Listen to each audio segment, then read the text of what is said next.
इस दीक्षांत समारोह में उपस्थित छत्तीसगढ़ के राज्यपाल और इस विश्वविद्यालय के कुलाधिपति श्री रमेन डेका जी, मुख्यमंत्री श्री विष्णुदेव साय जी, विधानसभा अध्यक्ष डॉक्टर रमन सिंह जी, लोक स्वास्थ्य और परिवार कल्याण मंत्री श्री श्याम बिहारी जायसवाल जी, कुलपति डॉक्टर प्रदीप कुमार पात्र जी, गणमान्य अतिथिगण, सभी संकाय सदस्य, माता पिता एवं अभिभावकगण, प्रिय विद्यार्थियों, देवियों और स्वजन,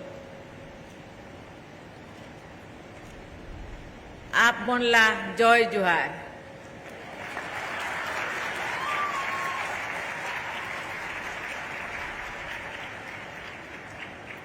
महान राष्ट्रवादी विचारक एवं भारतीय राजनीति की सम्मानित विभूतियों में से एक पंडित दीनदयाल उपाध्याय जी के नाम पर स्थापित इस विश्वविद्यालय में आकर मुझे हार्दिक प्रसन्नता हो रही है। मैं आज उपाधि और पदक प्राप्त करने वाले सभी विद्यार्थियों को बहुत बहुत बधाई देती हूँ।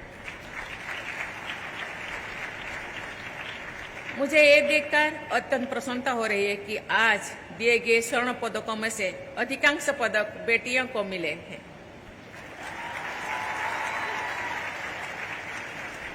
ये प्रदर्शन बेटियों के वर्चस्व को रेखांकित करता है।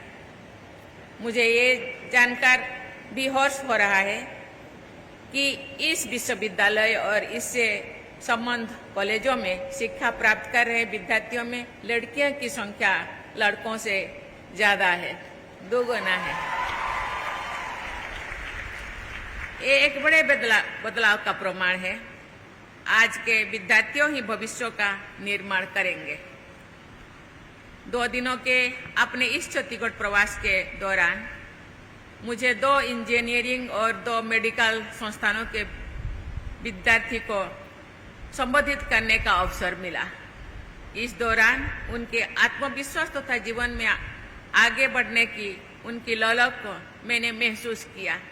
मुझे ऐसे युवाओं में नई भारत की झलक दिखती है और नया भारत जो पूरे मजबूती के साथ विश्व में अपना उचित स्थान पाने के लिए आगे बढ़ रहा है। देवियों और स्वजनों, छत्तीसगढ़ की अधिकांश जनता गांव में रहती है। उन लोगों तक उचित स्वास्थ्य सेवा पहुंचाना चुनौतीपूर्ण कार्य है। इस संदर्भ में पंडित दीनदयाल उपाध्याय स्मृति स्वास्थ्य विज्ञान एवं आयुष विश्वविद्यालय की महत्वपूर्ण भूमिका है। राज्य में चिकित्सा शिक्षण, प्रशिक्षण और शोध के बढ़ावा देने के लिए इस विश्वविद्यालय की स्थापना की गई है।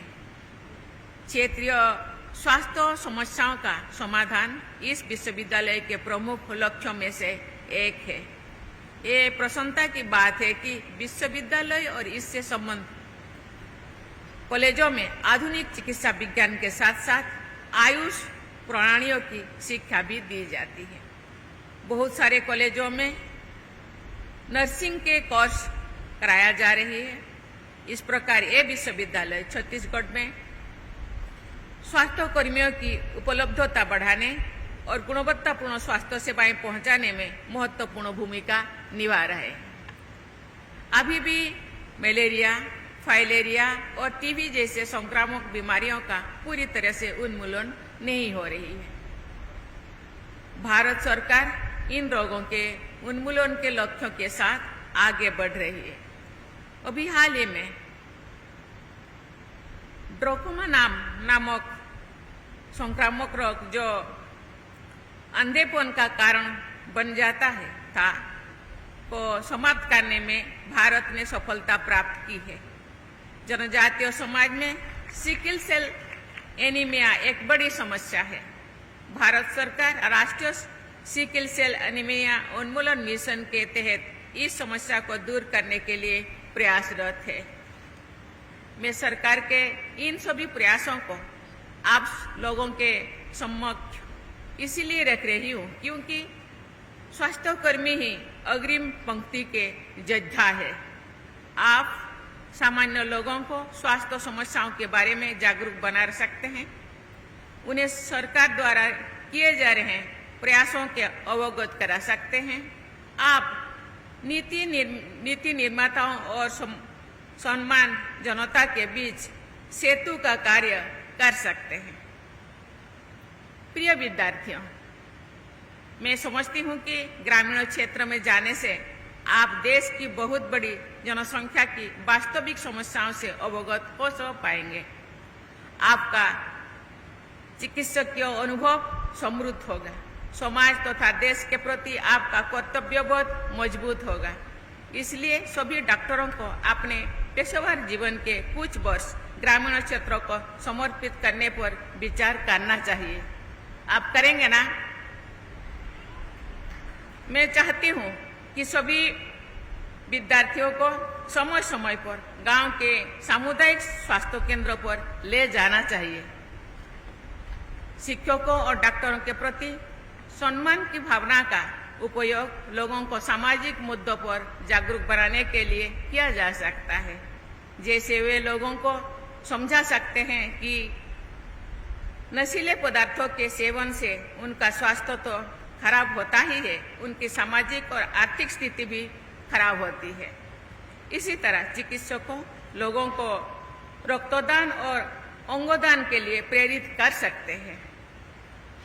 देवियों और स्वजनों, इस राज्य में जड़ी बूटियों का अकूट भंडार है। बीजा और धावड़ा जैसे पेड़ों को औषधीय महत्व के बारे में ग्रामीणों तथा जनजातीय भाई बहन जानते हैं। इस ज्ञान भंडार का डॉक्यूमेंटेशन और स्टैंडर्डाइजेशन करके उन्हें विलुप्त होने से बचाना जरूरी है।